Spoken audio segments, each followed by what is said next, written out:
Bismillahirrahmanirrahim. Assalamualaikum warahmatullahi wabarakatuh. Selamat berjumpa kembali anak-anakku sekalian di mata pelajaran ekonomi khusus untuk materi tentang ketenaga kerjaan. Berikut akan Ibu mulai presentasi mengenai materi ketenaga kerjaan. Dalam ketenaga kerjaan ini, kita akan mempelajari mengenai beberapa hal, di antaranya ada 2 kompetensi yang harus kalian capai. Di dalam PowerPoint yang akan Ibu tampilkan, berisi beberapa hal, yaitu yang pertama Ibu akan menyampaikan kompetensi dasar, yang kedua tujuan pembelajaran dari pertemuan kita, kemudian yang ketiga paparan materi, yang keempat penutup, dan kelima adalah sebagai ucapan terima kasih. Baik anak-anakku sekalian, kita akan membuka slide selanjutnya, yaitu yang berisi tentang kompetensi dasar. Adapun kompetensi yang harus diraih oleh peserta didik dalam hal ini dari faktor pengetahuan atau yang biasa disebut kognitif, yaitu mampu menganalisis permasalahan ketenagakerjaan dalam pembangunan ekonomi. Sedangkan kompetensi keterampilan yang harus diraih adalah menyajikan hasil analisis masalah ketenagakerjaan dalam pembangunan ekonomi dan cara mengatasinya. Lanjut ke slide selanjutnya, bahwa tujuan pembelajaran. Setelah selesai menerima materi berikut, siswa diharapkan mampu mendeskripsikan pengertian ketenagakerjaan, tenaga kerja, angkatan kerja, dan kesempatan kerja. Jadi ada 3 faktor yang harus dikuasai.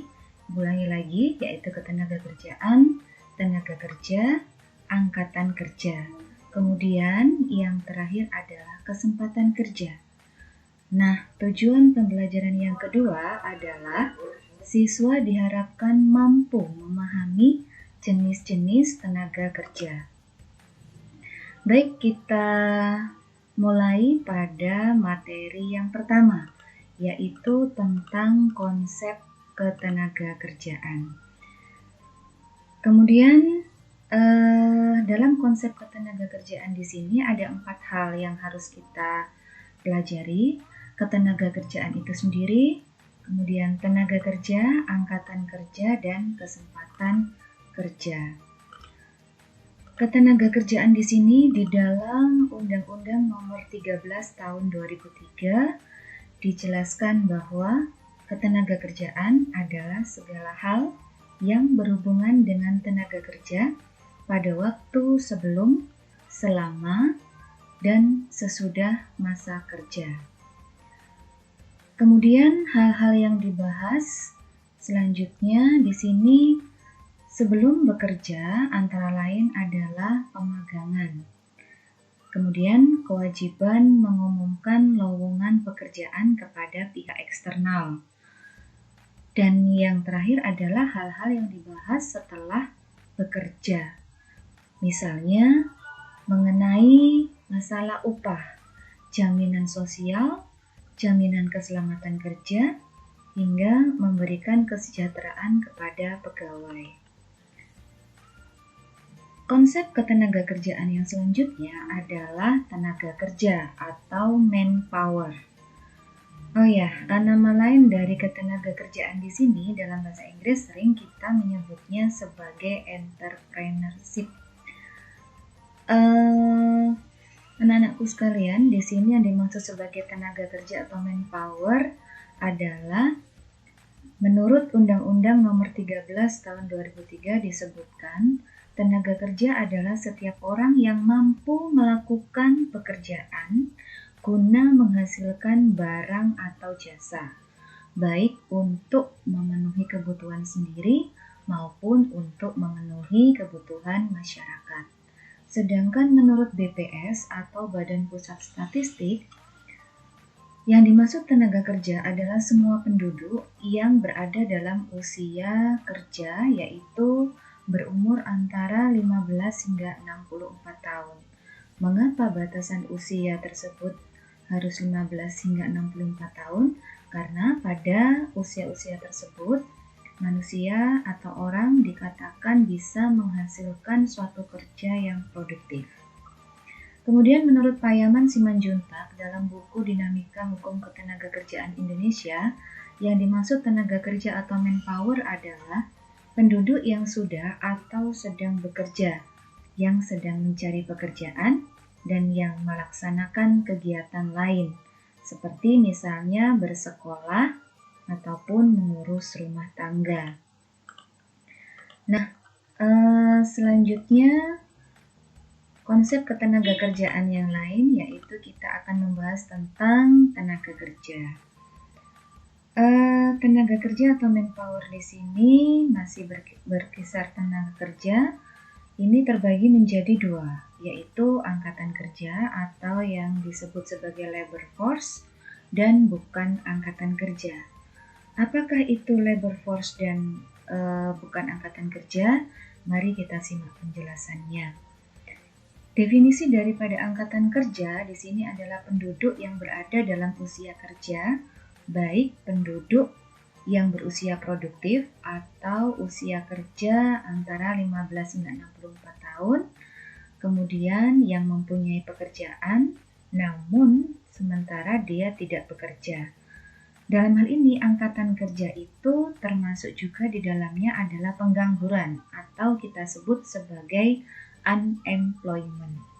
Nah, contoh dari angkatan kerja itu antara lain adalah pekerja, di mana di dalamnya adalah orang yang mempunyai dan sedang bekerja. Contoh yang lain yaitu pengangguran. Pengangguran di sini di dalamnya kategorinya adalah orang yang tidak dan sedang mencari kerja. Jadi pengangguran itu termasuk di dalamnya adalah orang-orang yang benar-benar tidak mempunyai pekerjaan dan orang yang sedang mencari pekerjaan. Kemudian jenis tenaga kerja yang kedua yaitu bukan angkatan kerja. Definisinya adalah penduduk usia produktif atau usia kerja 15 tahun ke atas yang bersekolah atau kuliah. Termasuk di dalamnya adalah mereka yang mengurus rumah tangga, termasuk juga adalah para pensiunan atau melaksanakan kegiatan lainnya selain kegiatan pribadi. Nah, contohnya di sini adalah mereka yang termasuk angkatan kerja tetapi bukan angkatan kerja adalah pelajar atau mahasiswa, kemudian ibu rumah tangga, pensiun, dan penerima pendapatan yang lain. Kita lanjut konsep ketenagakerjaan yang lain adalah di sini kalian perhatikan ada TPAK. Nah, apa TPAK itu? Mari kita lihat penjelasannya. Poin pertama di sini menjelaskan bahwa jumlah angkatan kerja yang berperan aktif dalam kegiatan perekonomian. Nah, berapa jumlah angkatan kerja yang berperan aktif dalam kegiatan perekonomian ini? Kita bisa menghitungnya dengan rumus TPAK ini. Nah, poin selanjutnya adalah tingkat partisipasi angkatan kerja merupakan persentase perbandingan jumlah angkatan kerja dengan jumlah penduduk usia kerja. Nah, ini yang dimaksud jumlah angkatan kerja dibagi jumlah penduduk usia kerja. Nah, usia tadi atau usia kerja kan usianya antara 15 hingga 64 tahun. Adapun menghitung TPAK, manfaatnya adalah untuk mengetahui keterlibatan penduduk yang aktif dalam kegiatan menciptakan barang atau jasa suatu negara. Nah, rumus TPAK ini, anak-anakku, angkatan kerja dibagi penduduk berusia di atas 15 tahun kali 100%.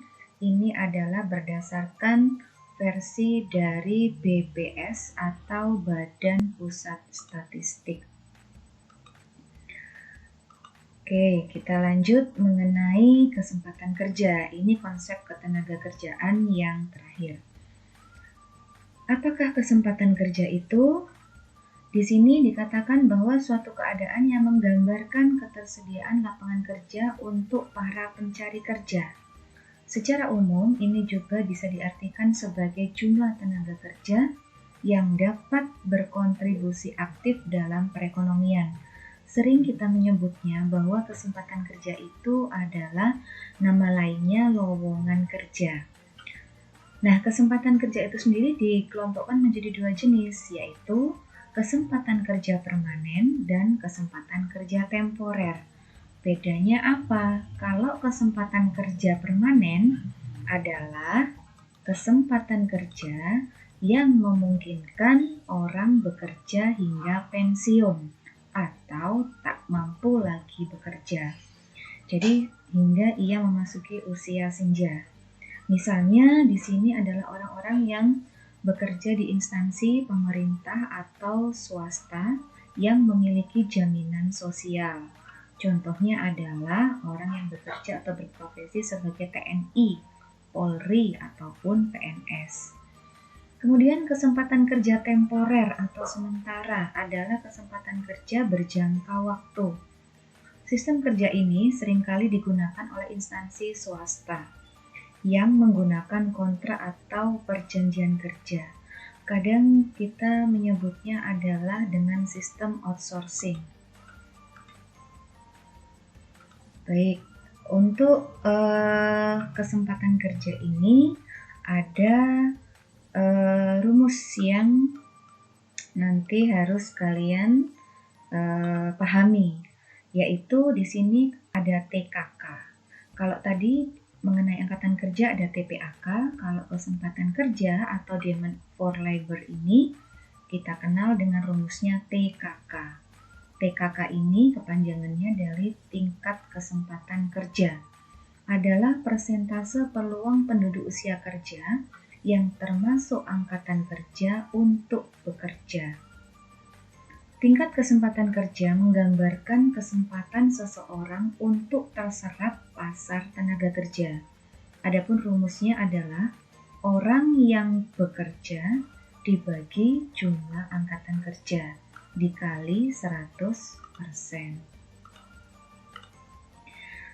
Nah, materi yang kedua di sini akan kita bahas, yaitu mengenai jenis-jenis tenaga kerja. Mengenai jenis tenaga kerja ini bisa digolongkan menjadi 3 kategori, yaitu berdasarkan kemampuan, berdasarkan sifat, dan berdasarkan hubungan dengan produk. Apa saja ketiga jenis itu? Mari kita lihat satu persatu. Nah, yang pertama, tenaga kerja berdasarkan kualitas atau kemampuan. Ini ada 3 jenis. Kita kenal dengan tenaga kerja terdidik, kemudian tenaga kerja terlatih, tenaga kerja tidak terdidik dan tidak terlatih. Tenaga kerja terdidik di sini kalian bisa lihat contohnya adalah ada dokter. Kemudian profesi yang selanjutnya ada pengacara, ada seorang sarjana, seorang insinyur, di mana dia mempunyai background atau latar belakang pendidikan di tingkat formal ataupun non-formal. Biasanya orang-orang yang mempunyai profesi sebagai tenaga kerja terdidik ini, mereka mempunyai gaji yang lebih tinggi dibandingkan tenaga kerja terlatih dan tenaga kerja tidak terdidik dan tidak terlatih. Nah, jenis tenaga kerja yang kedua berdasarkan kualitas atau kemampuan adalah tenaga kerja terlatih. Tenaga kerja terlatih adalah tenaga kerja yang memiliki keahlian dalam bidang tertentu yang diperoleh melalui pengalaman kerja. Keahlian terlatih ini tidak memerlukan pendidikan, karena yang dibutuhkan adalah latihan dan melakukannya berulang-ulang sampai bisa dan menguasai pekerjaan tersebut. Siapa saja mereka? Contohnya adalah supir, kemudian pelayan toko, tukang masak atau koki, montir, pelukis, dan lain sebagainya. Tenaga kerja berdasarkan kualitas yang ketiga adalah tidak terdidik dan tidak terlatih, yaitu mereka yang tidak mempunyai background pendidikan ataupun keahlian. Mereka ini adalah disebut sebagai tenaga kerja kasar yang hanya mengandalkan tenaga fisik saja. Contohnya tenaga kerja jenis ini yaitu kuli bangunan, buruh angkut, buruh pabrik, asisten rumah tangga, tukang becak, dan masih banyak profesi yang lain. Kita lihat tenaga kerja yang kedua berdasarkan sifatnya. Pengelompokan tenaga kerja berdasarkan sifatnya di sini ada dua, yaitu tenaga kerja rohani dan jasmani. Tenaga kerja rohani di sini merupakan tenaga kerja yang memanfaatkan kemampuan otak, seperti orang-orang yang duduk atau yang berprofesi sebagai manajer perusahaan atau direktur atau termasuk pejabat-pejabat pemerintah, di mana mereka memiliki pendidikan yang tinggi, kemudian juga skill yang tinggi dalam mengatur dan mengelola pemerintahan ataupun perusahaan. Kemudian tenaga kerja jasmani yang kedua.